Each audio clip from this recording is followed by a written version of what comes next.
The late afternoon sun spilled gold across the Tennessee hills as Luke pulled his truck over to the side of the road. He wasn't one to pass someone in need, especially not with a child in the car. The woman's luxury sedan stood there like a misplaced jewel amid the dust and gravel. She looked out of place, tailored suit, high heels, and eyes that held more stress than exhaustion. Luke noticed the tension in her shoulders as she spoke on her phone, probably to some service that hadn't shown up yet. He grabbed his tool bag from the truck bed, brushing the dirt off his hands. "Need a hand, ma'am?" he called out, his southern drawl soft but steady. She turned, startled by the voice but instantly relieved. "Yes, please. It just died, and I've been waiting for almost an hour." Luke knelt by the hood, lifting it with a practiced ease. "Well, let's see what she's got to say for herself." He smiled faintly as he began working, the smell of warm metal and oil mixing with the summer air. The woman stood a few feet away, uncertain but curious. She watched as he moved, calm, methodical, confident. His clothes were worn, stained with grease, but his hands told stories of years spent fixing things others would have thrown away.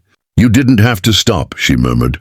Luke glanced up briefly, his smile patient. "Ma'am, no one deserves to be stranded on this road. Besides, engines talk if you listen close enough." She didn't quite understand what he meant, but the way he said it made her feel oddly safe. Minutes passed before the car sputtered and coughed back to life. Luke stepped back, wiping his hands with a rag tucked into his back pocket. "There we go," he said, satisfied. The woman let out a breath she didn't realize she'd been holding. From the back seat, a small voice piped up. A little girl, no older than 6, clutching a stuffed bear. "Daddy fixes cars too," she said proudly, grinning at Luke. The mechanic's heart softened immediately. "Does he now? Sounds like your dad and I would get along," he replied warmly. The woman smiled for the first time that day, a genuine expression that reached her eyes. "Thank you," she said, her voice steadier now. "I didn't catch your name." Luke hesitated, then extended a calloused hand. "Luke Miller, mechanic over in town. Miller's Auto." She shook his hand gently, her touch soft but sincere. "I'm Claire," she said, "and this is my daughter, Sophie." The little girl waved from the window again, giggling. Luke waved back, his usual reserve melting away in the face of her bright, innocent joy. Claire offered him cash, pulling a few crisp bills from her purse. Luke shook his head immediately. "No need for that. Just glad to help." She frowned slightly, unused to being refused. "Please, you spent your time," he interrupted kindly, his tone firm but polite. "Ma'am, I didn't do it for money. I've got a daughter myself. Wouldn't want her stranded either." That simple statement hit her harder than she expected. In his words, there was something she hadn't felt in a long time, decency, without motive. They stood in the warm silence of the road, the hum of cicadas filling the space between them. Claire studied him, this quiet man who spoke little but seemed to carry entire worlds behind his eyes. His truck was old but well kept, his tools organized with care. Everything about him was built on effort, not luxury. "You're a good man, Luke," she said softly.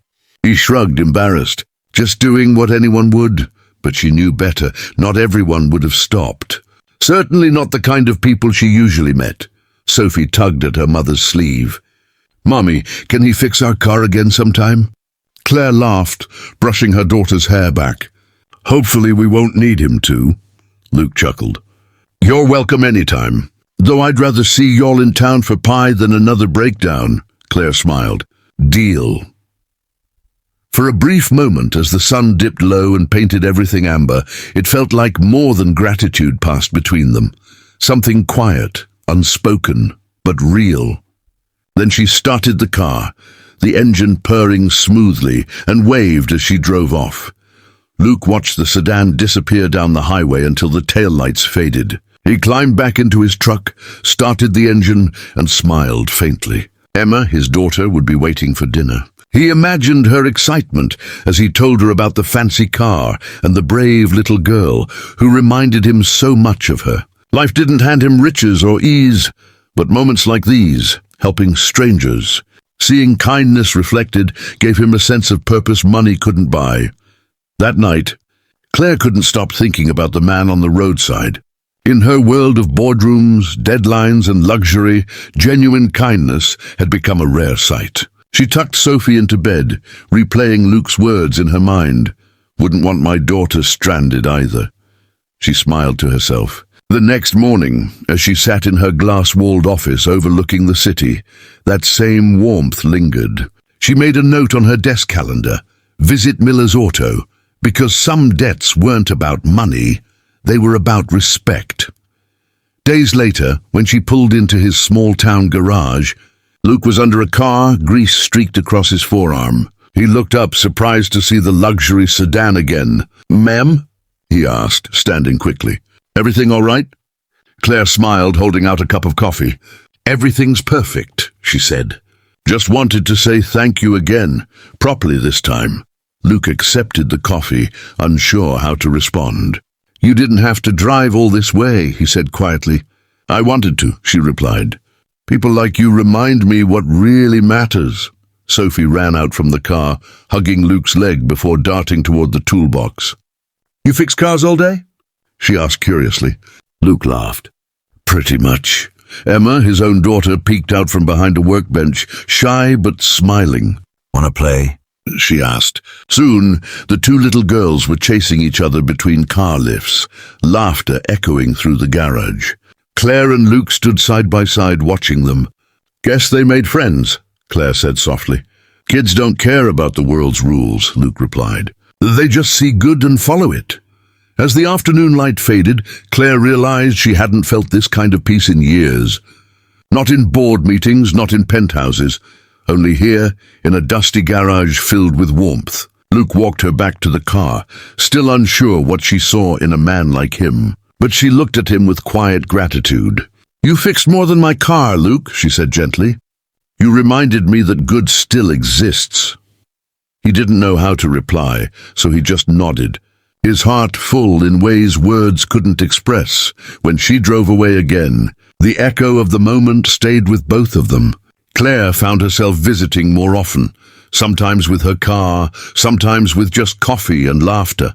For Luke, life didn't change overnight, but the road ahead didn't seem so lonely anymore. He had fixed an engine, yes, but in doing so, he had unknowingly started something much greater. Sometimes fate doesn't arrive with grand gestures. It comes in the form of a broken car, a shy smile, and a little girl's innocent words that change everything. The afternoon breeze carried the smell of engine oil and dust as Luke stood by the open hood. His sleeves rolled up, a faint sheen of sweat on his forehead. The woman watched him closely, not just for what he was doing, but for how he moved, calm, deliberate, steady. When he finally wiped his hands clean and shut the hood, she reached for her purse. "Please," she said softly, holding out a few folded bills. "You deserve this," but Luke shook his head, tucking the rag back into his pocket. "Ma'am, I'm just glad to help." For a moment she hesitated, unsure what to do with the money still in her hand. Most people didn't say no to her, not at work, not in her world. But this man wasn't interested in what she could offer. His gaze went to the little girl in the back seat, smiling kindly. "She's a sweet kid," he said. "You take care of her." The woman swallowed hard, surprised by the warmth in his voice. "You're a good man," she whispered, but he only shrugged, embarrassed, and turned back toward his truck as she drove away down the sunlit road. Days passed, and Luke returned to his quiet life. His garage sat at the edge of town, a small weathered building that had seen better years, but it was his. He fixed old pickups, tractors, and the occasional tourist car that broke down on the way to Nashville. Work was steady, but not enough to make things easy. Still, he never complained. Each evening he picked up his daughter Emma from school and took her for ice cream before heading home. That was enough for him. Peace, purpose, and a roof that didn't leak too much when it rained. One warm Friday afternoon, the bell above his garage door jingled. Luke wiped his hands on his overalls and turned, expecting a customer. Instead, the woman from the roadside stood there, dressed differently this time, not in heels and frustration, but in confidence. A tailored navy suit, gold bracelet, and that same composed smile. "Afternoon, ma'am," Luke said, surprised but polite. Car trouble again? She shook her head. Not this time. Her tone was softer now, almost hesitant. I came to see you. Luke frowned slightly, confused. Everything all right? She smiled faintly. More than all right. She extended a business card, embossed and elegant. Harper Auto Designs, Charlotte Harper, CEO. Luke blinked, reading the print twice before looking up. You own this? He asked slowly. She nodded. My company designs and customizes vehicles for luxury clients. But lately, she paused, I think we've lost something, that honest touch, the kind you showed on the roadside. Luke shifted awkwardly, uncertain where this was going. I'm just a small-town mechanic, ma'am, he said. I don't know much about big business. Charlotte smiled. That's exactly why I'm here. Luke didn't know what to say. He'd met plenty of customers. Grateful, impatient, kind, rude, but never a CEO who drove 2 hours just to thank him. I wanted to offer you something, Charlotte continued. A chance to consult for my company. Teach my team what you do, how to fix things with heart, not just tools. Luke laughed lightly, unsure if she was serious. Ma'am, I'm flattered, but I'm no teacher. She folded her arms, amused. You taught me more in 15 minutes on that highway than most people do in years of meetings. Before he could protest again, her daughter, the little girl from the car, peeked out from behind her legs. Hi, Mr. Luke, she chirped, running over to hug his knee. Luke froze, then smiled, patting her hair gently. Hey there, kiddo. You keeping your mom out of trouble? She giggled. Charlotte watched the exchange quietly, her expression softening. There was something about the way he treated her child, patient, genuine, fatherly, that stirred something in her. This man didn't see titles or money. He just saw people. That kind of decency was rarer than gold.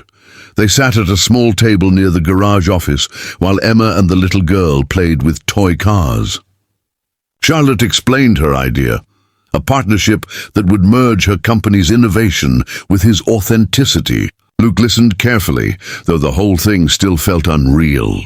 I'm no businessman, he repeated. And I don't even own a computer newer than 2010. Charlotte laughed, the kind of laugh that sounded unpracticed but honest. That's okay, she said. You've got something better, integrity. I can hire experts for the rest. Luke studied her, trying to read her intentions, but all he saw was sincerity. After she left that day, the garage felt quieter than usual. Luke watched the dust settle in the sunlight streaming through the window, wondering if he'd imagined it all. But later that evening, as he tucked Emma into bed, she looked up at him sleepily and said, Daddy, that lady likes you. He chuckled softly, brushing a strand of hair from her face. She's just being kind, baby. Still, he couldn't shake the feeling that something had shifted, a crossroads he hadn't meant to reach, but somehow had. Life had a way of surprising him when he least expected it. The next morning, a delivery truck pulled up outside the garage. The driver handed Luke a large envelope and a sleek black box. Inside was a handwritten note from Charlotte. For the man who reminded me why I started fixing cars in the first place. Beneath it lay a brand new set of precision tools, engraved with his initials. Luke traced the letters with his thumb, speechless. It wasn't just a gift. It was respect made tangible.